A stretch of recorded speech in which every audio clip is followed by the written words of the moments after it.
Hi guys, Phil the Janitech here. So yeah, long story short, Kerbal updated. Now the previous update didn't work on my computer. This update does, and the game's official support stuff is much better now than it was during the last update. So, a friend of mine asked me, well, I was talking about Kerbal and they have kind of problems with getting stuff in orbit, so we shall start new.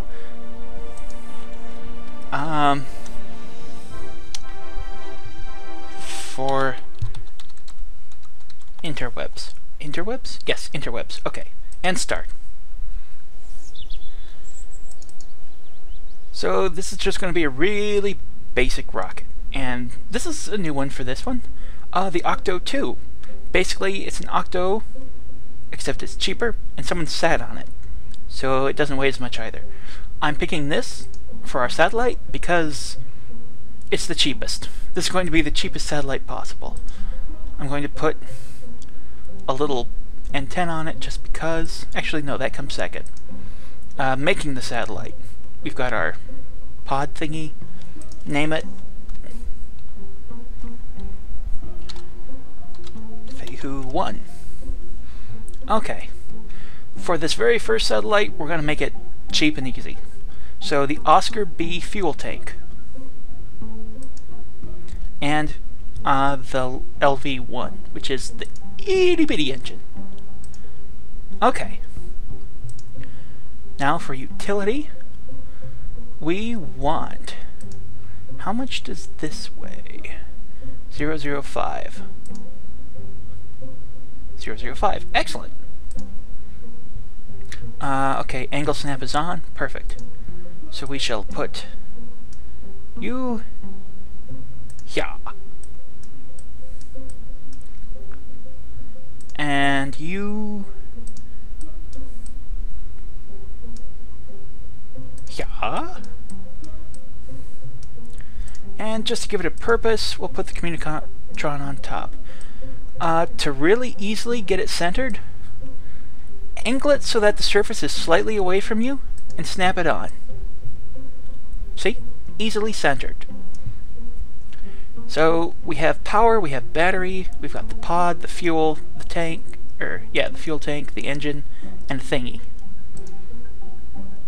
Now we need a way to get it there. Well, there's the basic satellite. Now we need to get it into space, which is the tricky part. So we put a decoupler on. The modular girder adapter, just to make it look pretty. Get on the thing. Why aren't you... Oh, balls. What the hell? Okay. Thank you. Dang it, I swore. Okay. So there, now it looks pretty. Propulsion. We will use this fuel tank and give it the big hunkin' rocket. Let me see. Yeah. Here's what I want. Two of these tiny, cheap hydraulic detachment manifolds.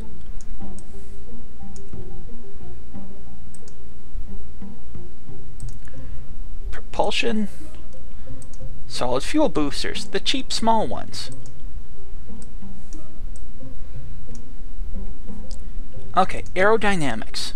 We want to get an aerodynamic nose cone on these. And a standard canard on each side of the rocket so that we can steer it a little bit. Let me think. Just to make it a little bit easier, we'll add an advanced SAS. Okay, and let's see. What we want to do for the stack is the decouplers. Okay, first of all, the main rocket, we're going to pull that down so that it fires with the boosters. Now, what will happen is all three of these engines will fire.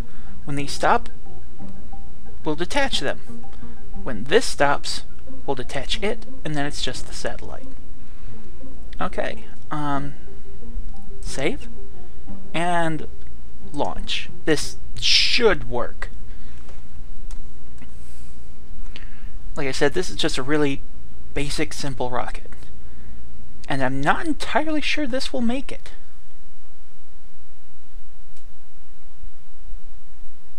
I'm actually not entirely sure this will make it, but I remember getting stuff like this in space, maybe-ish, I don't know. We'll find out. Okay, throttle all the way up. So we've already activated the SAS by pressing T. I'm going to press M. I'm going to drag this like that, zoom in, and pull that up so we've got that ready to work with. And launch. Okay. It's pretty much staying perfectly straight. We really don't need the advanced SAS at all.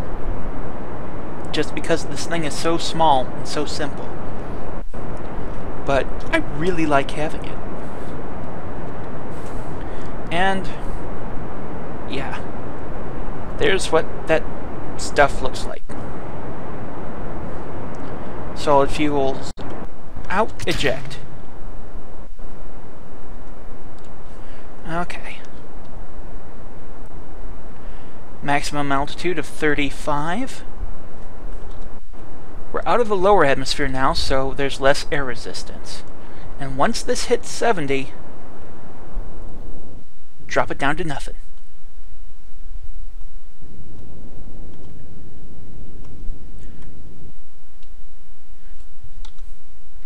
Are we out of the atmosphere completely? No, but we're close enough. So what we do now is deactivate the SAS and spin it completely to the right, 90 degrees.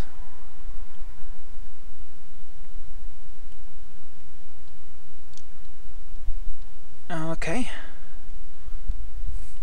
Bring it back so it's exactly on the line. Activate the SAS so it locks onto place.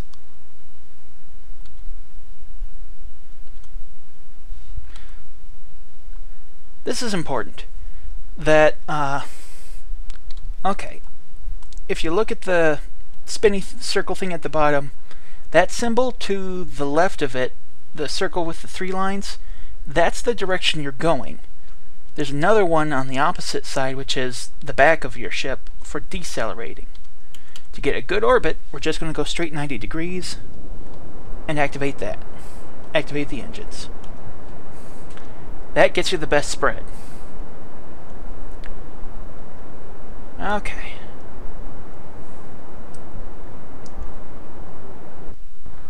That engine's dead. So, we deactivate it. Now we're just using the tiniest little engine possible. And that might, I believe, get us into orbit. It's not doing it very quickly, but it'll do the job. I believe. I believe in you! We'll just get that thing extended.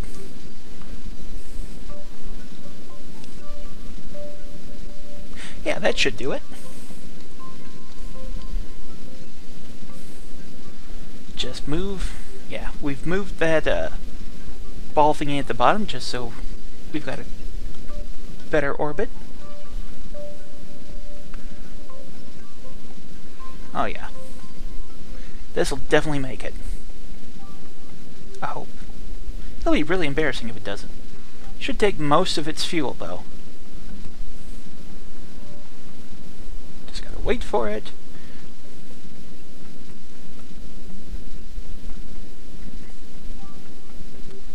May need to go one size higher?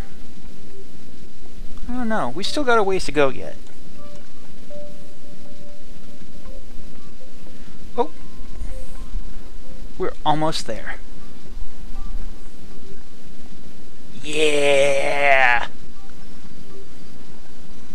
Okay, this needs to get to 70.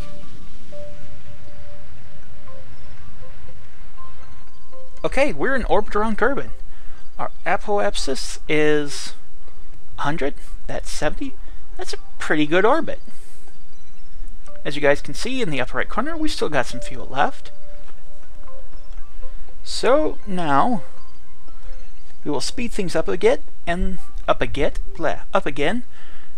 because for our first satellite we want its orbit to be as close to 70,000 meters as we can get it. You want that 70 kilometer altitude orbit for your first one, trust me. It makes future launches a lot easier to have that there. The reason why is that at this altitude you're guaranteed to be out of the atmosphere. So this is the lowest altitude you should have for an orbit. Everything under 70 kilometers, it gets iffy. 70 kilometers? Well, let me... meters. Yeah, 70,000 meters. 1,000 meters is a kilometer, so... Okay. Now that symbol, the 3 lines with an X in the middle, that shows that we're heading in the opposite direction. So we're just going to get the apoapsis down to about 70.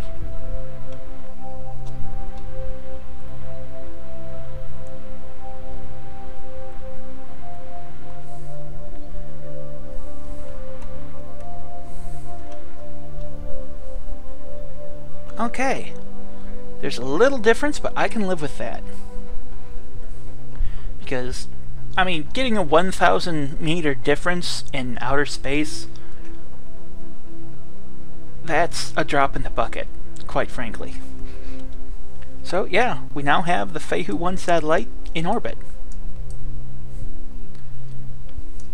It looks ridiculous and tiny, but it's there. And we can we can't really reliably get something this small up because, yeah, an ion engine, that will be a lot, getting this in orbit would be a lot more difficult, just because the batteries would run out for an ion engine. Ion engines use very tiny amounts of fuel, but a ton of electricity. So that setup works for this engine, but not an ion engine. And we can get back down to Kerbal by just decelerating. As ridiculous as this little bugger looks. He's adorable. So yeah, escape. Space Center. So that's the Fehu 1. Let's make a Fehu 2 and junk everything. Actually, I will cut the video here, and you guys can join me next time for another video. So I'll see you in the next video. Bye!